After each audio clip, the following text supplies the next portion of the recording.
Can you elaborate a little bit on your experience with infidelity? Yeah, so it's multiple experiences at this point. I was married before. We were married for 14 years. We were together for 20. We'd known each other since we were 4. And shortly after our wedding, I found out about his first affair and then several more over the course of a couple years. And we worked through it as much as we could. So that's a whole other subject. But our marriage didn't survive for a number of reasons. So that was my experience with that. And then when I did open myself up again to being in a relationship more recently, it happened again. Only this time I found out because the woman was much, much younger and she made a TikTok about it. And it crossed my For You page as well as his work. And so it wasn't something that could be hidden. And we tried to work through it because I'd had this experience before. I knew it. I needed to work past it. And they weren't things he was able to do at that time. So we wound up separating. We're still actually very good friends. He's going through the work he needs to do on himself right now. And it's really different watching my ex-husband who wanted to ignore anything that ever happened and watching my ex-partner who's so fully invested in finding the whys and what caused him to blow up his life, so to speak, but still being able to maintain that friendship and support him through it. So it's been different on both sides of that. How long ago was this other incident? Oh, yeah, that happened in December. Oh my Well, god. I mean, the incidents occurred prior, but I found out about it in December and we officially ended things like 3 months ago. All So right. yeah, it's been fairly new, but Oh my that's one of the gosh. reasons I liked your content is because having dealt with it beforehand, it was also a nice touchstone, something to help guide me through and make me a little more honest with my emotions and why I was feeling them as I progressed through. Again, much more recently.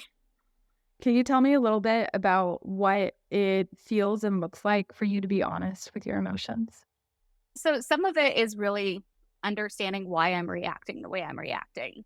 So when I start questioning, why did this happen? Is it so she's so much younger? Is it because I'm getting old? Is it because I'm not enough? Is it because of this? Is it because of that? And being able to stop and recognize that this has very little to do with me. And even if I ask those questions, and I did, because everybody does, what did I do wrong? Even if your partner knows the answer, they're not going to be able to answer honestly because they are already dealing with the pain of hurting you and are not going to want to compound that.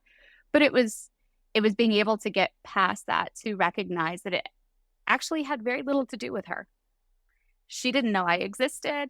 There was no overlap between the two of us in any way, and it was everything to do with my partner, the struggles that and the trauma that he had dealt with his family because he grew up in a home with rampant infidelity and lies, and that in turn influenced how he reacted and our communication after and his fears and but being able to see these things and recognize them for what they were, it led me to feel far more empathetic than maybe I had with my ex-husband, but empathetic with the situation in general. Or And it was freeing. Oh my gosh, it's so freeing to release myself from that. Like, and I'm sure there are some places where I have responsibility where I wasn't the partner I should have been, but it releases a lot of like anger.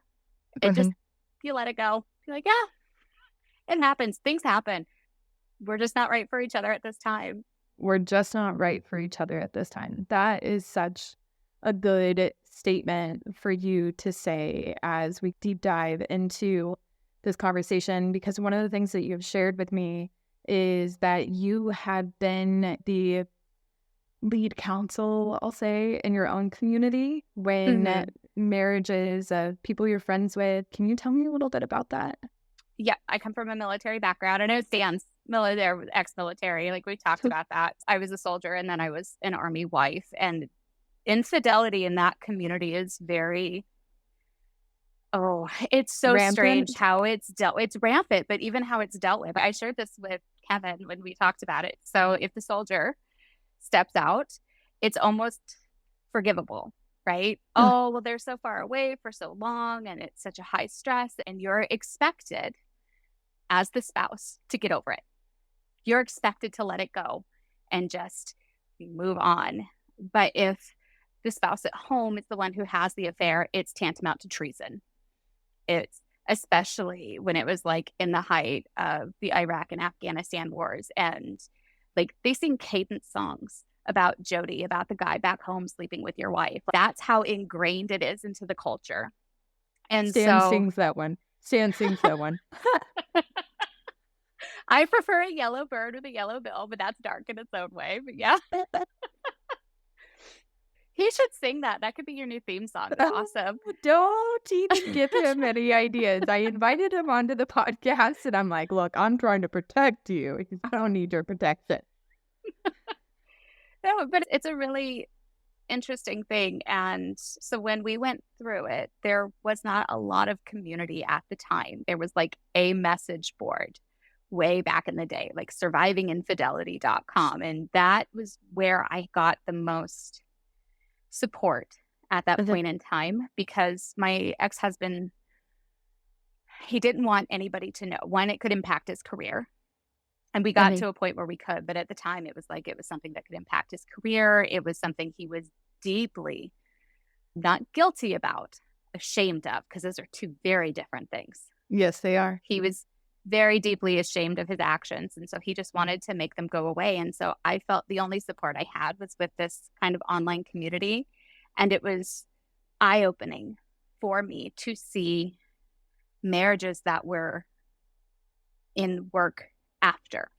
Like not just, I mean, on both parts, right? Because the culture at that time, and I think in a lot of cases now is, especially as a woman, if your spouse cheats on you and you stay, you're weak. You're weak. What's wrong with you? Why would you let a man walk all over you? You're supposed to be a strong, independent woman who's not afraid to raise your child all by yourself in the middle of nowhere on 2 peanuts a day. Like, how dare you try and fight for your marriage? And through that, we kept running into situations where other spouses, other couples that we knew, they were going through it. And that was something where after a long talk, my ex-husband was willing to open up a little bit more about our experiences to maybe help some of our friends who were going through it and felt so alone to see that they weren't alone at all. And like we have a friend where it was the soldier who was the betrayed spouse. And he would show up at my house at 1:00 in the morning, just dealing with the trauma of everything and needing someone to talk to. And we'd sit downstairs at my dining table and have coffee and just talk about it for hours. And it was so helpful for both of us at that time to be like, you know what? I feel that way too. Like I have anxiety about this too. Like these are the reactions I have too. And it makes you feel so normal. And at the same time, like his wife was able to talk to my ex and to be able to process how they were feeling about things. The shame is at the end of the day, my ex-husband and I couldn't communicate with each other. We could communicate with others, but we could never really quite deal with each other in the honesty in the same way. And a lot of that really did dig down into the shame. And that's what led into the demise of our marriage. But it also made him like, he's remarried now and he's such a wonderful partner because of all of these things that he learned in our marriage. And I'm so happy for him with that. And I think it's the same way. I feel like some of the couples that we knew that we helped with in that way, they've gone on to have very long, successful, happy marriages. And it started the same way that you did with sharing your experience, with saying you are not alone. Like this is an experience. It's a human experience and it's okay. Meet people where they are. Yeah. Yes. Yeah. You had said something that actually resonates with a coaching call that I had recently with a military wife who stepped outside of her marriage, and she is just covered in mire over her actions, and she is so fearful that what she has done will lead to her husband's ultimate demise because of decisions that she has made. And I just, what would you say to her in that moment? You can't hold yourself responsible for anybody else's life, even if it's your partner. At the end of the day, everybody makes choices and no choice exists in a vacuum. That's the other thing. Like This choice will lead to this choice, will lead to this choice. And you can't take responsibility for all of this over here. All you can do is take responsibility for your choices and your actions, figure out why those occurred and how you want to recover from them. Mhm. So that's something that I had explained to, my partner that we just ended. Is the choices that you make and the actions that you are currently that led to this are not what define you as a person. And It's how you recover. It's where you go from here. And every day you get to wake up with this choice to decide where yeah, you want to go. And letting go of that is very freeing. So it may not be something that works out. It may not be something that they recover from, but they're still human. yeah, And what seems devastating today will be peanuts tomorrow. yeah, totally. Those late night conversations that you had with the male betrayed party, can you Hmm. tell me a little bit about the topics that you guys would touch on? Oh, he had a lot of anger. He had a lot of anger because where they were when it occurred, where they had deployed to, and this is where it touches on the like tantamount to treason thing. He's so mired in this idea that he's in a foreign country and he's fighting and he could have died. And there were situations that did happen like that were just devastating within that unit, that group of friends. Like all of these things that could have happened. And he's just got this image of her back at home, just living it up, partying it up. And he had so much anger and resentment. But at no point in time does he know what it's like from the other side, right?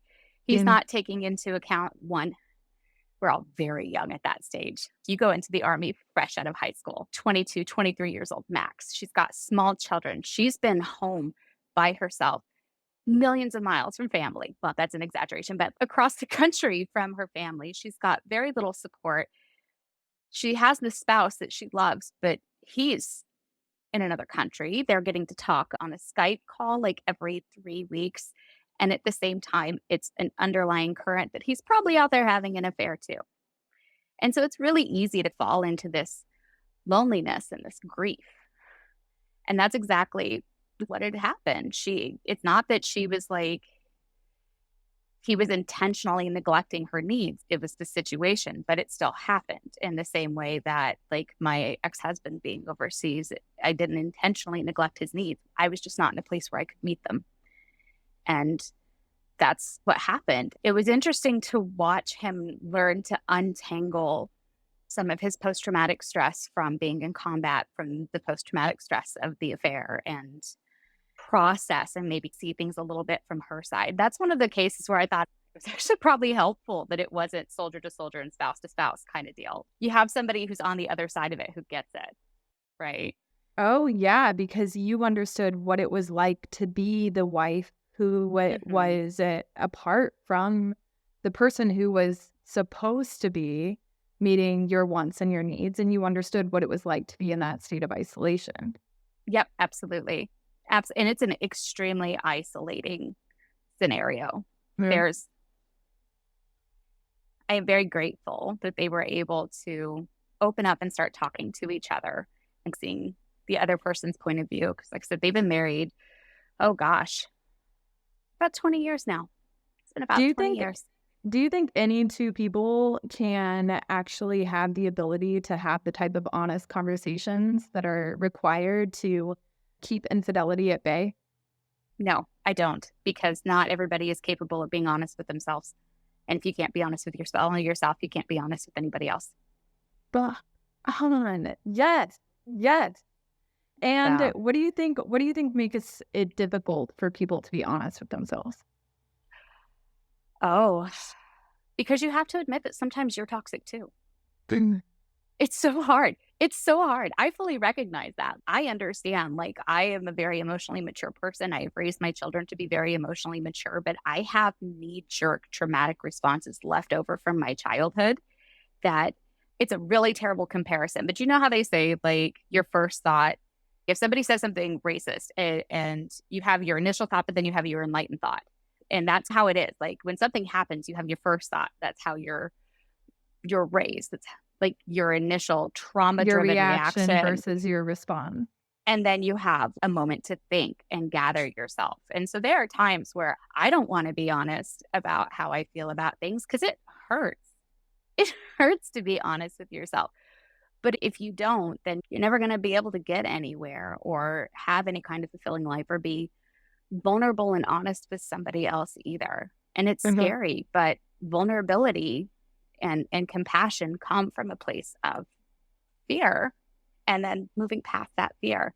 But no, I don't think if somebody's capable of admitting where they have flaws, where they have faults, and removing themselves from this victim mindset, they'll never be able to have the conversations. And that, I think, Brene Brown talks a lot about shame and guilt. And I think a lot of people come into those from a place of shame where they're not able to talk about the things that hurt them most or that maybe they're most ashamed of or they don't want anybody to know. If you see this thing about me, you're going to like me less Mm. or you're not going to think I'm worth fighting for. And so I'm just not going to address that. But that's supposed to be part of the conversation too. Yeah. And it's hard. I actually think that's how you eliminate shame. Yes. And a lot of people don't understand that. They're like, but if I claim it, then it means it's real. And I'm like, yes, it's true. Especially, I think, for other women, it's their affair partners. Like you're supposed to be the devil. You're supposed to be this one-dimensional, mustache-twirling villain who's just out to ruin somebody's marriage. But nobody's being honest in that situation. The affair partner's not being honest about what led them to be there or how they actually feel about it because they feel they're supposed to be a terrible person and they should never be happy. And And the betrayed spouse is lying to themselves about how they got into that in the first place. You probably have some culpability, but it's so easy to fall into this attitude of, I'm the victim, this was done to me. It's not something that anybody did to you, it's something that happened. yes, It's such a big difference. yes. There was no intent to do anything to the betrayed party. There was only intent to meet wants and needs within myself. Therefore, I went out and I did it in this way so that you wouldn't be hurt by it. Oh, absolutely. And I Yeah. guarantee you, neither my ex-husband nor my ex-partner were thinking about me when they made this. They didn't wake up one day and say, you know what, I'm going to do to Kayti. I'm going to do this to Kayti. No, that's not what they were thinking. I think like the choice to be in an affair is the first time I realized that I had the ability to compartmentalize. I could check out. I knew how to disassociate from my life. All of those things, I had no idea that those were things that I was capable of until I did them. And then I was like, oh my God, this is where we can get into some tricky waters. If we just live in this pretend reality where other people don't exist, then what am I doing? Am I just designing realities that make me feel comfortable?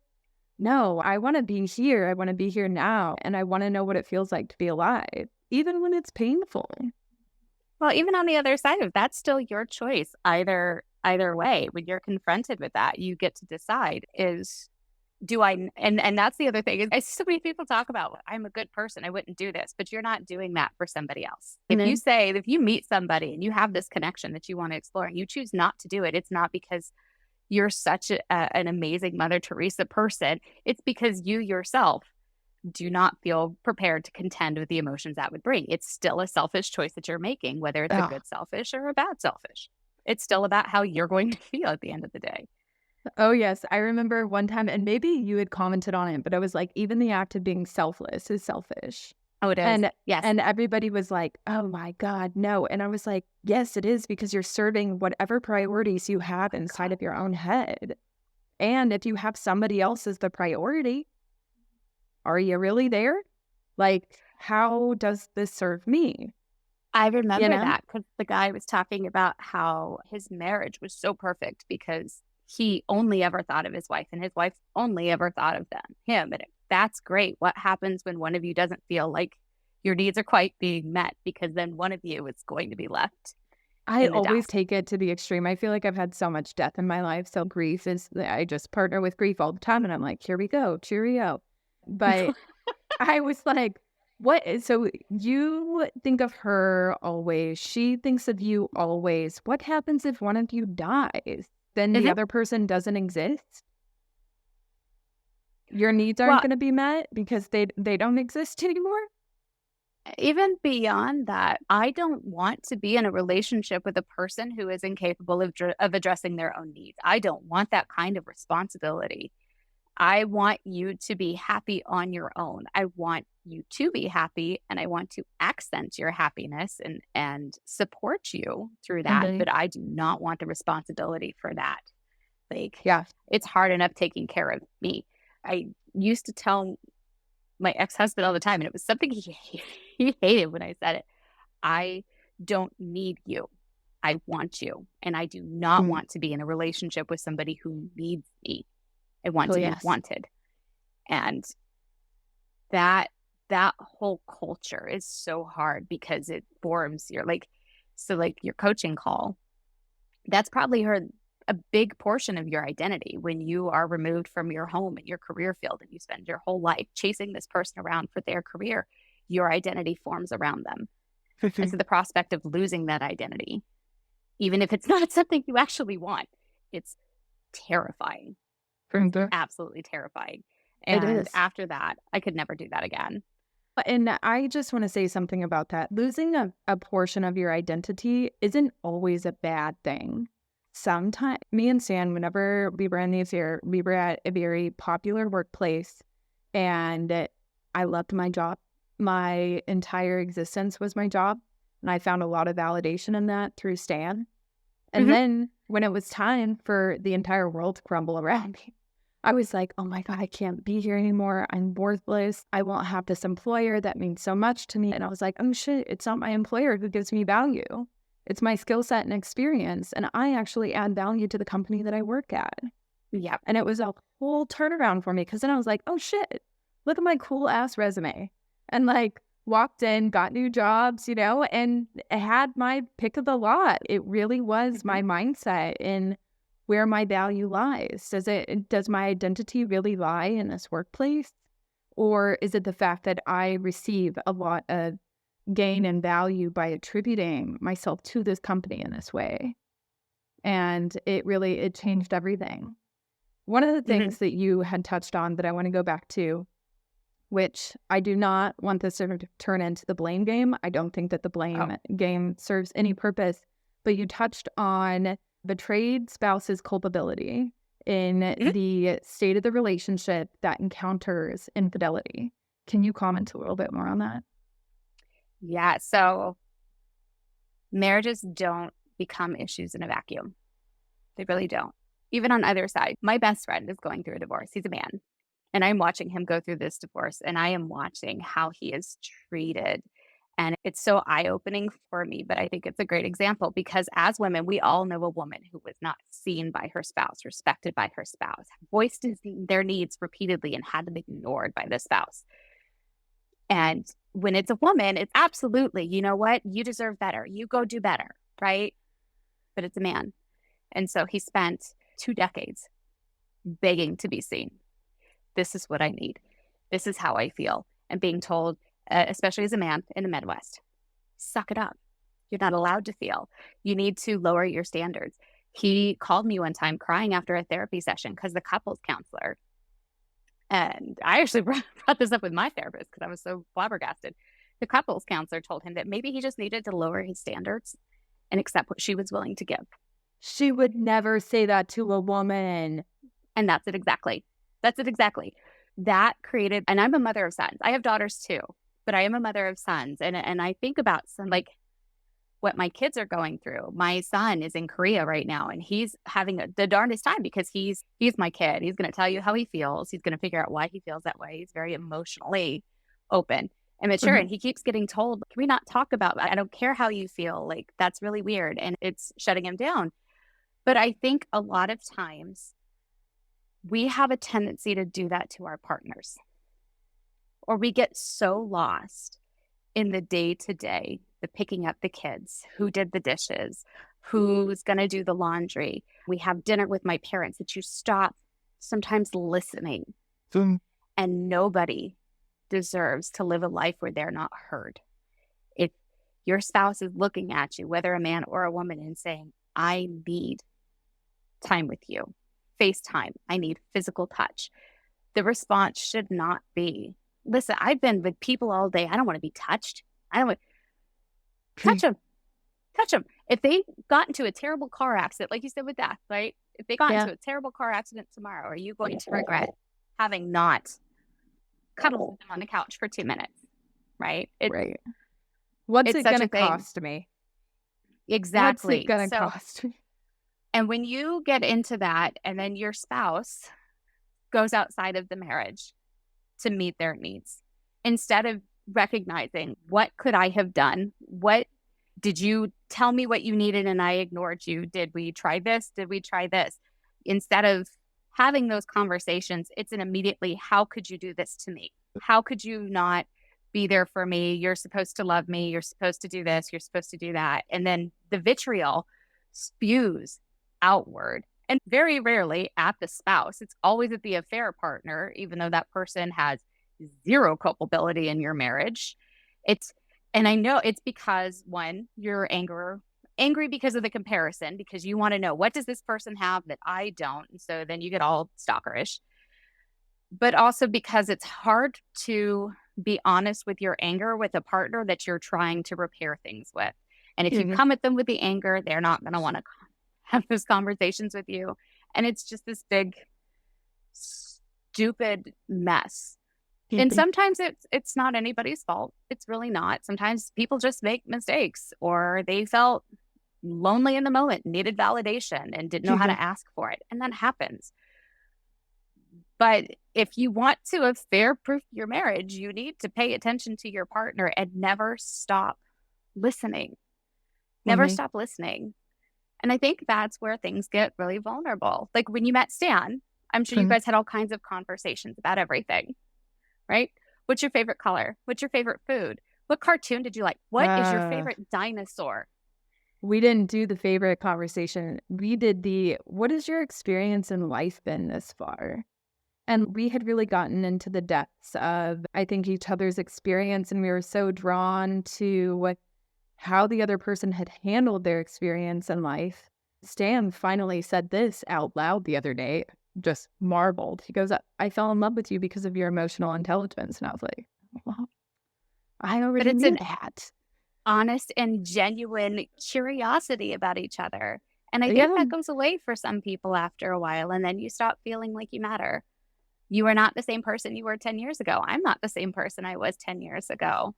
And I hope that when I have a long-term relationship again, that we never stop seeing that curiosity. Some of the best couples I knew did that. If you are the other woman in your relationship and you love this podcast, you would love the Other Women community. The Other Women community is a membership program designed to help other women just like you reclaim their relationship with themselves and heal from their affair. We provide a safe and supportive environment for you to open up and talk about your experiences. We give you the tools and resources you need to grow into an authentic, empowered individual. If you're ready to take the next step in your healing journey, head on over to theotherwomanandthewife.com/community to learn more about the membership and all it has to offer. What do you hope for your children as far as their experience in relationships go? You know, you and I had touched earlier, probably at the beginning of the episode, that there's a lot of unresolved, unmet trauma and grief inside of individuals, and they get to a point where they make these adult decisions, but yet they don't have the skills or the tools to deal with some of this. I think I want my children to be honest. Like the nicest thing my kids have ever told me was that they had no trauma. So there was a point after the divorce where my middle daughter, I have 5 children. So my middle daughter is the most emotional. Just, why couldn't you guys just stay married and pretended for my sake? But as she got older and she saw how different we are when we're not together, how much better we are, how better friends we are, it was very clear for her. And I would hope that they would take those kind of lessons about self-honesty and be honest with their partners. So 3 of my children are grown, my daughter and her boyfriend. It's so funny. My 16-year-old mom, they are so gross. They'll have a fight, but then they immediately sit down and talk about why they had a fight, and then they cry, and then they hug, and then they talk about what they need to do to prevent it from happening. And it's weird. And I'm like, that's normal. Whereas my ex-partner, I Hmm. wouldn't even say it's normal or common. It's very healthy. And I mean, that I would be patting myself on the back if I were you. So it's good. And it does mean in some cases, like I said, my oldest son, he's very lonely. He wants a relationship, but he wants a healthy relationship. And sometimes he's like, I wish I could just like drop my standards. And I'm like, no, you don't. Trust me, you don't. But it was like, so we've talked about that a little bit before in the comments on your stuff where people are like, well, but the kids, listen, my ex is a cautionary tale about why you don't do that. So my ex-partner, and he knows I'm coming on here and talking about all this, so he's fine. So he was a late in life kid, and his parents were miserable. They hated each other. But she was like, I'll take the kids. You'll never see them again. She is a narcissist, and that's a diagnosis. So it's not even like a buzzword. She's, I'll take the kids. You'll never see them again. And so they stayed together for the kids. But she made dad's life miserable, and dad met his needs with a parade of other women. And so this is what he grew up with as normal. Like, it's perfectly normal to scream at your partner because they're married to you. So that's the person you're safe to yell at and let your anger out on because they'll stay. Like, eventually his mom found out, and there was a big blowout, and she moved out. She moved in with him and injected that trauma on her son for a number of years and poisoned his last marriage. And but he watched that blow up. He didn't speak to his dad for 10 years. His dad had a heart attack. He almost died. He still didn't speak to his dad because of all the stuff his mom had put in his head. So when we started dating, like the first time he raised his voice, I was like, no, the hell you don't. We can have an honest conversation, but if you're going to yell, you can leave. We're done.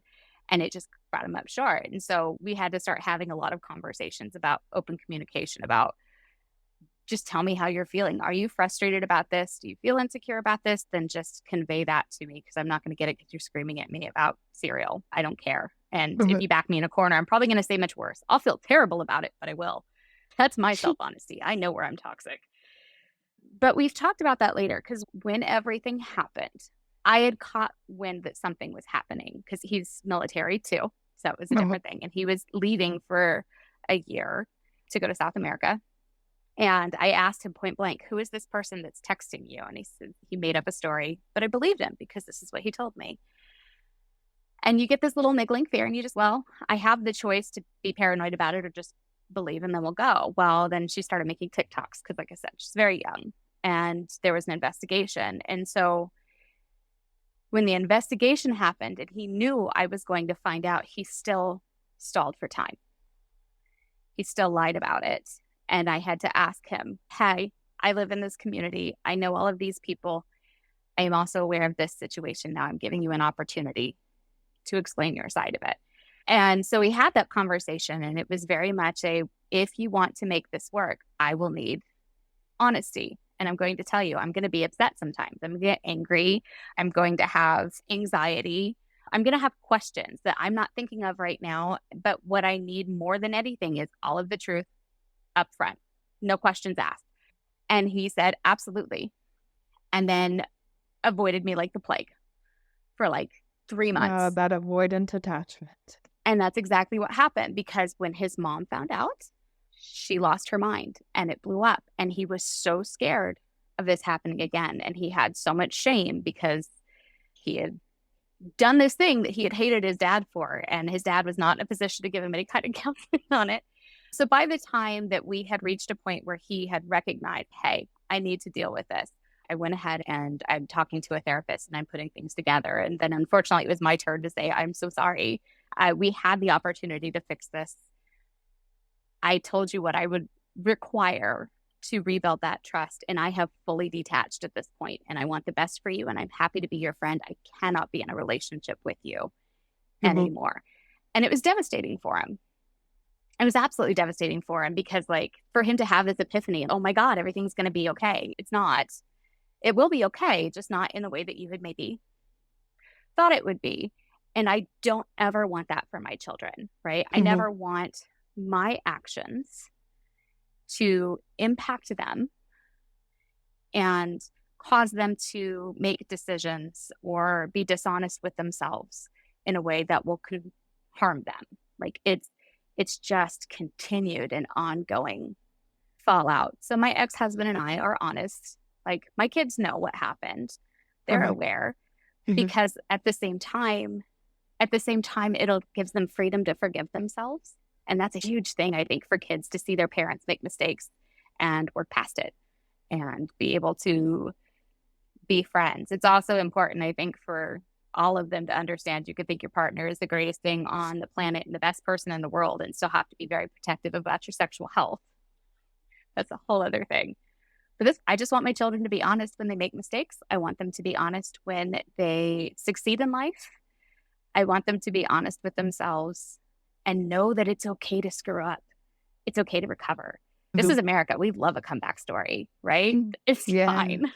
Yes, we do. So I just don't think that hiding things from your children is ever the best option. Yeah, there is a way to tailor it. I think that you have done a stellar job at reminding your children that you're a safe place to come to. I would really hope so. Good Lord. I mean, it sounds like it. If they're over here saying that they don't have any trauma, I'm like, whoa, I wonder if my kids will say that. Which is fine. I just wish they would experience a little more trauma and be a little less open in our group chat, because they have no qualms about sharing things with me. I'm like, I don't want to know that. Oh, this is great. I'm definitely spent. You want to know what I did during the pandemic on accident in the group chat? So you know how like bidets were a big thing, right? Yes, I love them. They're amazing. Yeah, I bought one called Tushy. Okay? Yes. Well, if you go to tushy.com, it ain't for a bidet. It's for something else. I sent that in the family group text. And immediately my brothers and sisters were like, don't open the thing. Don't open the link. I was like, oh, shoot. Yeah. We've had, I think the thing that threw me the most was my kid calling me because he had gone on a Tinder date. He had started seeing somebody and they were in an open relationship with very specific kinks. And he was like, this is what happened and I don't know what to do. And I'm like, one, I really don't want to know about that. But we don't kink shame people unless kink shaming is your kink shame. Like, love you. Was everybody honest about the situation? Because monogamy is not the only way to go. Ethical non-monogamy, cool. Just be open and honest. If it's not something you can do, it's not something you can do. And if everyone was honest with you, then you're gold. Not a big deal. Yeah, absolutely. There's so many options and people. So I have a question for you. How did you go about educating yourself on options that were available to you as you worked through post-infidelity? What are we going to do next? Like, how did you educate yourself? It sounds like the message board opinions of others. It's really tricky. So I grew up super religious. Like, I grew up Mormon. That's not options. No That's wiggle not room. Options. No, there's no wiggle room. My bishop asked me to detail our sexual activities the year prior so he could make sure it wasn't my fault. And my family is strange, but infidelity is not something that's ever been an issue in my family. It's just been me that's dealt with it. And so I had no support. And now, how do I phrase this nicely? So he had his affair. We already had a year-old daughter. So he had his affair and he came back 6 months early because his dog had gotten sick, which is funny because he also convinced himself that God got his dog sick to force him to come home to stop the affair. So we got married. He had her picture in his wallet on our wedding night, but he had lied to me about what was going on, the depth of it, etc. We have now relocated across the country. I have no job. I have no family. I don't know anybody there. We're at his new base station when everything hits the fan because her husband has looked me up through Army Knowledge Online, which is the big website back then that kept track of everybody. And he has informed me of what has happened. And so I had his trauma. I had my trauma. There's nobody I can talk to because I have nobody near me. My family won't deal with this. He is so super insistent that nobody in his family ever find out. Our pastor is his uncle. I'm not allowed to talk to him. It was a big thing. And in the military, especially, you run the risk of if it comes out, his career could be over. That's how serious it gets. My ex, his career is done. So in addition to dealing with the trauma of our relationship ending, he's lost his career. He's lost his whole life plan off of a minor decision. And I don't agree with that. I don't think that's something that should impact your career, but that puts you in this really isolating spot. So that's all I had because I had nowhere to go, nobody to talk to. All I knew was every book you read, every movie you watch, every song that they write. You've got Whitney Houston singing "It's Not Right, But It's Okay," right? These are the cultural messages that are out there that I had to leave. I couldn't stay. He's screwed up. He's going to do it again, which I also don't believe. But that was the only place and the only resource for people who were trying to make it work. And it was eye-opening for me to see not just the people in the marriage, but also the affair partners. There was a whole section on that message board for affair partners. The only rule they had was you have to be honest. Don't come spew bullshit. Be honest about what happened. Be honest about how you're dealing with it, etc. But at the same time, it was for affair partners who were regretful, right? It's not for affair partners who are still in their relationship or making their relationship work or becoming a marriage. So it was only post affair, like you've already decided to end the affair. Yeah. So, but the this affair is what partners I struggle with because I welcome people into my community who are currently in the affair because I don't think that I have the vantage point to tell anybody when their relationship should end. And in some of those cases, it doesn't need to end. That's the thing. It's not for anybody but those people. But there's no resources for them ever, anywhere. And it's not until now, Katie. We're building it. We're building it. Yeah, we're building it. There's no empathy, and it's hard. It is hard. It is hard. I said, and I hope all of your watchers who are still actively in an affair or even just getting out or deciding what they want to do, don't take a lesson from what I went through, right? Just because this is what society says and this is what you're supposed to do, you're supposed to feel. It does not invalidate anything that you're feeling. It doesn't make it any less real. It doesn't make you any less of a person. I stayed in my marriage, right? I backed tradition. I stayed in my marriage. It didn't work out in the end, but that's okay. I have 5 wonderful kids. I mean, it worked out for how long? How long was the marriage? 14 years. Yeah, I have a really hard time when people are like, oh, it wasn't successful. I'm like, it's complete, dude. I think with us, and I will be the first person to say it, it was because after so long without honesty finally became a part of it. Because we weren't able to talk about things. Like, he told me once that God forgave him, so I had to forgive him too. It was really, it was a trip. But because there was no honesty, there was no communication, I compartmentalized everything. I buried it. And then our marriage changed. He broke his neck in the Army. He almost died. And he had to have his head bolted to his spine. And the whole dynamic changed. And it was a life-altering change for him. The problem was, and it was like the same thing with my ex-partner, the problem was at that point, he wanted to talk about all of these things that we had hidden for so long. All of these things that we never discussed, that we never brought up. When he started unpacking those, it was like a bomb had gone off. Like all these things I had never dealt with, a bomb just absolutely went off and I couldn't do it anymore. And it was traumatic for him because for him, he was like, well, we got over it. This hasn't been an issue for 14 years. No, it's just unresolved. It was still there, just unresolved. And I think that's why I'm such a stickler about being honest about everything from the get, because I know what happens. You pack things down with enough force and enough pressure, one day and they'll take everything with it. Yes. And it's funny, you say that it was unresolved. It wasn't just unresolved, but it was hidden from you. But by the end of it, I didn't care what his reasonings were. Like it wasn't, I mean, it sounds really trite, but it doesn't matter what drove him to it because those weren't things that bothered him anymore. It was what lingered was the memory of the trauma of needing support and needing answers and needing my partner to be with me at my side while I work through those things and not being allowed to. And I think it's like my best friend going through his divorce. It's the same thing. Like it's years of asking to have needs met because those were my needs and they weren't met. And that's how that happens. If your needs go unmet for so long and you lie to yourself about them and you push them down and act like they don't exist, they do. They'll make themselves known at some point. Yeah, It's a okay. It's a therapist circumstance will divorce. show Good up for and the be like, economy. here you go. Yes. Let me show you what you're missing. Surprise, you thought I was gone. No. Oh, yes, exactly. Surprised you thought I was gone. Nope. Nope. Still No. there.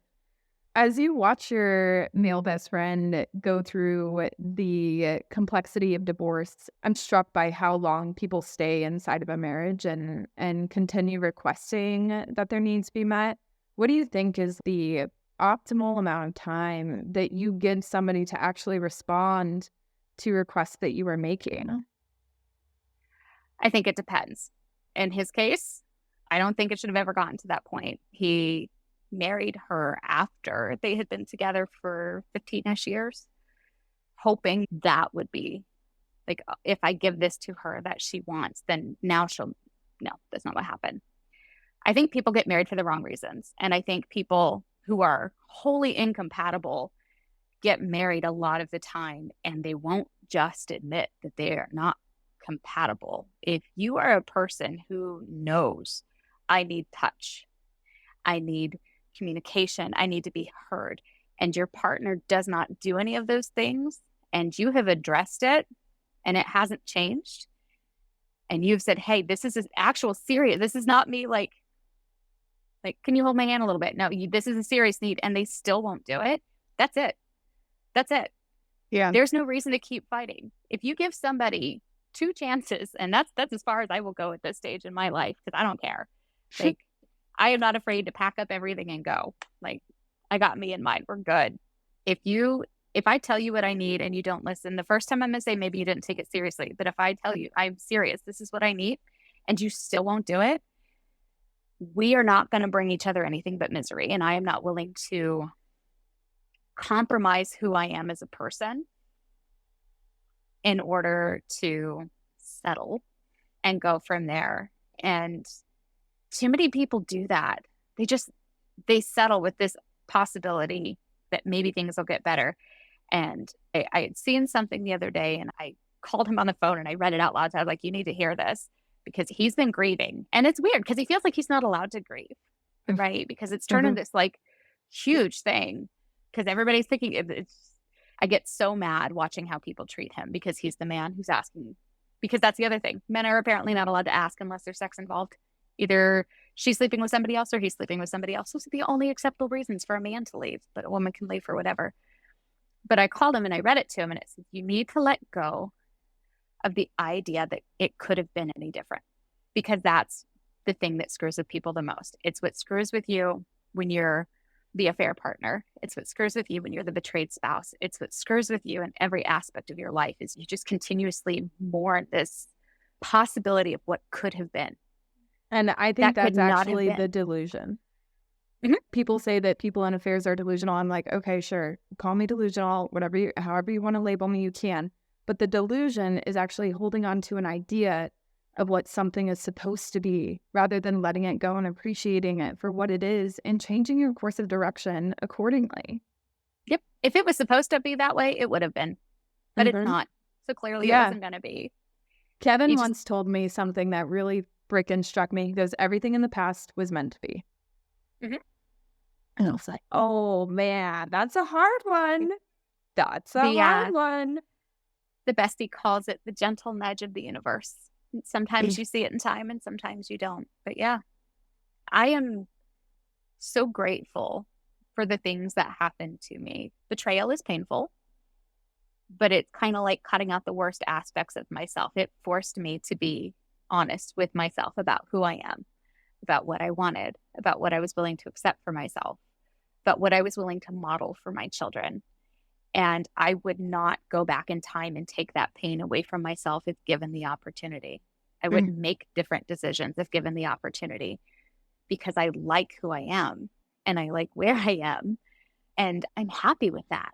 It built you. And yes, I am who I am because of the trauma that shaped me. I am incredibly hilarious and very emotionally honest. And that's all stuff that my trauma supplied me. Yeah, I think somebody said your trauma is actually what will make one of the most interesting things people will find about you, how you respond to it. And I think that couldn't be closer to the truth for me. Like I have endured quite a bit, and now I'm like stepping out and really putting myself out there because I'm like, okay, like this is all the shit that's happened so far, and I don't regret it. I actually don't regret what has happened. I do not look back at my past and wish it were different. I think that everything that I went through has really built me into the person that I am today, and I really like her. And like, why don't you? And Oh, that's the crazy thing is, yes, you have been through so much. And you attract so much vitriol, I think, sometimes because you refuse to accept the shame that society wants to put on you. And instead, you go the complete opposite direction. And you allow that to fuel an empathy that's created this community that begets more empathy. And that's empathy does not only belong to the betrayed.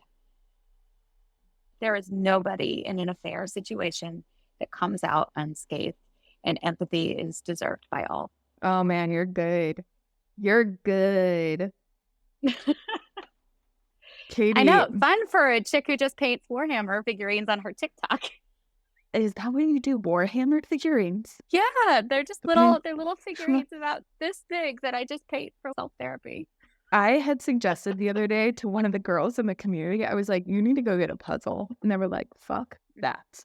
And I was like, dude, find some medial task that allows you to just be inside of your mind for a little bit. You will start to gain clarity, and you will also start to see that it's not as bad as you think it is. The It's reason really not. why you think that the affair is so bad is because everybody else told you it was bad.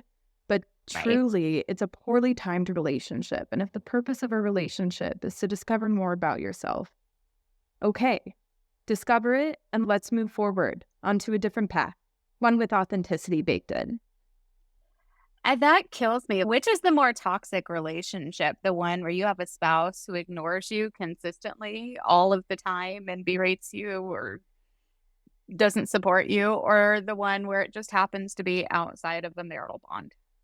Like, Yeah, totally. And I loved, like, one of the things that you said, so many of the people that are drawn to my content are so label averse.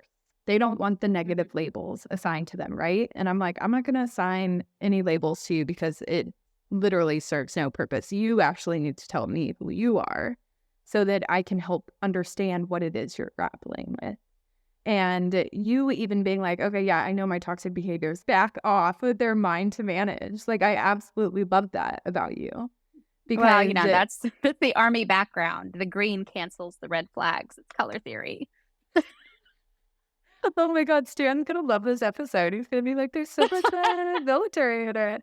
And I just had a Well, call with the military lawyer. Oh, it's because it's a culture where it's so incredibly prevalent. It's a culture within a culture. And I think when you have some place where it creates such an impact and it's such a huge spoken and unspoken part of the day-to-day life of everybody who lives in that community, it's ripe for discussion. It really is. oh, definitely. Especially because I feel like a lot of the conversation around infidelity is pretty toxic. And I'm not about to say that my content isn't toxic. There are definitely posts that I make that are intentionally toxic to see who I can draw in. And I think you get that. I think a lot of people don't. It's fine. I'm not here to make them understand business. But yeah, I think that when we realize our own toxic behaviors, that's how we can contribute a peaceful existence to the world. And I just love that you came on here with such brutal honesty and courage to disclose some of, I'm sure, the most intimate parts of your life for other people's benefit, truly. I think a lot of the listeners who listen to my content are struggling with the idea that letting go of their marriage means letting go of themselves. And I'm just like here to say, no. No. So let me tell you some of the things that occurred to me when I decided that I wasn't going to let my marriage define me. Oh, tell me. My identity had been wrapped around my spouse, around being his spouse. Like, I even let go of the fact that I had been a service member. Like, it was just And it was all about him and taking care of him. And then one day I wasn't doing that anymore. I wanted something for me. I went on to be a national level bodybuilding champion. I went back to school. I wrote and released several USA Today best-selling young adult novels. All of these things that I never would have done if everything about me had been tied up in him. And it was really interesting because when things shifted and I became my own person and more confident in my own skin and what I was capable of, it really cast an illuminating light on my marriage and what he was willing to deal with and whether or not he was willing to be the person in the spotlight. And I've been in a relationship since then. There was one guy I dated who's always like, I love these things about you. Can you make sure like none of my friends ever find out? No, because we can't be together because I intimidate you, but that's what it is. But it's made me really self-confident. I joke about girl bossing too close to the sun, but it became this thing where life is short. I'm going to do anything I want to do, and I'm going to do everything I want to do. And if I fail, it's okay. I'll fail for it. I'll go do something else. It completely eliminates fear. When Kevin and I had our conversation, I had just picked up with no notice after completing a 500-mile across the state bike ride and moved across the state in the other direction to take a job in a city where I didn't know anybody. And I'm doing so much better. Just why not? Why not? I have no fear left. Why not? And if I had not experienced those things and let go of that and learned to trust myself, embrace myself, love myself, I'd still be sitting in my So Kayti, I gotta ask this question because this is a loaded one and I cannot wait to hear your response. What purpose does fear serve?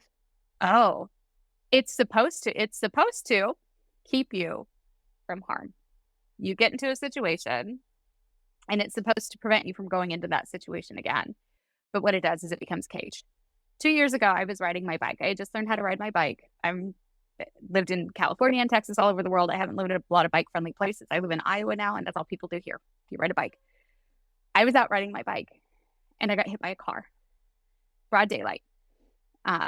Full visibility. I was so mad. I limped home. I didn't realize like my leg was broken until the next day. But after that, I found myself like completely trapped in this fear that I was going to get hit by a car again. And so I stopped riding my bike on the roads.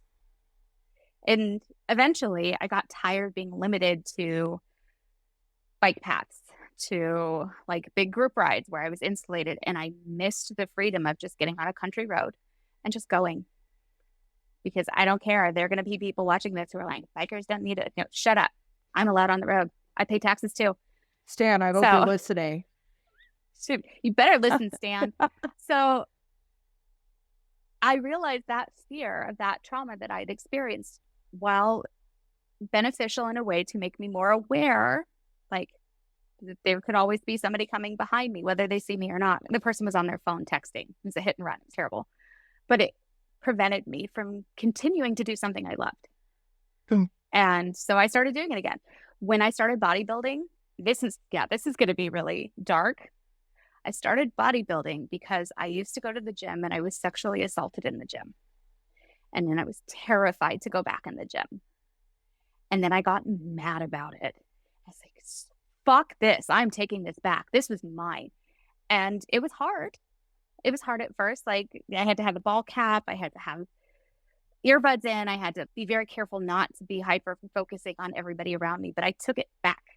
And I took back the road. I took back my life. Fear is meant to teach you to be cautious, but it is not meant to be a cage. Stop letting it be a cage. It can either trap you or propel you forward. Exactly. And so I started going to the gym and I started lifting weights, and then I started paying people to judge me professionally on stage. I love it. You never know. You never know. Man. There is somebody in the community that is going to love listening to this episode, especially you mentioning that you were a career bodybuilder. So I did really good. Actually, that's how I found a couple passions that way. And that's all it is. It's just find things that make you happy and chase them. If it's something that scared you before, see how far you can take it beyond that. And those things aren't dependent on other people. I just want to clarify that really quick, because since this podcast is about infidelity, people will sometimes take that and be like, well, I want this relationship with him. I'm going to chase it. And I'm like, no, relationships don't work with force. They don't. They do No. not work with force. No, I think it's beyond that. It's finding who you are and being happy outside of a relationship and independent of other people will allow you to be able to view relationships more clearly. If I were not so content with who I am as a human being, as a boss, as a friend, as a mother, when my ex-partner had his affair, I could have easily stayed there because I didn't have enough love for myself to fight for myself. I didn't have enough love for myself to fight for myself. You are the only person who can fight for yourself. Exactly. And I had told him that when we ended. It's like, I gave you every opportunity to choose me. One of us has to choose me, and you didn't want to do it, so I'm going to. And that's what I did. And I wake up every day and I choose myself. Oh my gosh, I absolutely love you, Kayti. I can't thank you enough for stumbling upon my TikToks and commenting the way that you do. You have such a reasonable voice in the conversation. And I know that there will be hundreds and hundreds, if not thousands, maybe millions, of people who will benefit largely from this conversation because we're sharing it globally. And I think that you are an inspiration to many women that you don't even know. I just want to thank you so much for loving yourself well and being able to be the person who protects you best. Thank you so much for taking the time to listen to this podcast episode. We appreciate your support and would love to hear your thoughts on it. If you've made it this far, you're likely someone who is invested in the journey of being the other woman. We understand that this can be a difficult and complex experience, which is why we offer guided coaching to help you heal and move forward. We encourage you to explore the links in the episode description or visit theotherwomanandthewife.com/coaching to learn more about our exclusive coaching program and apply today. Thank you again for your support, and we look forward to seeing you in the next episode.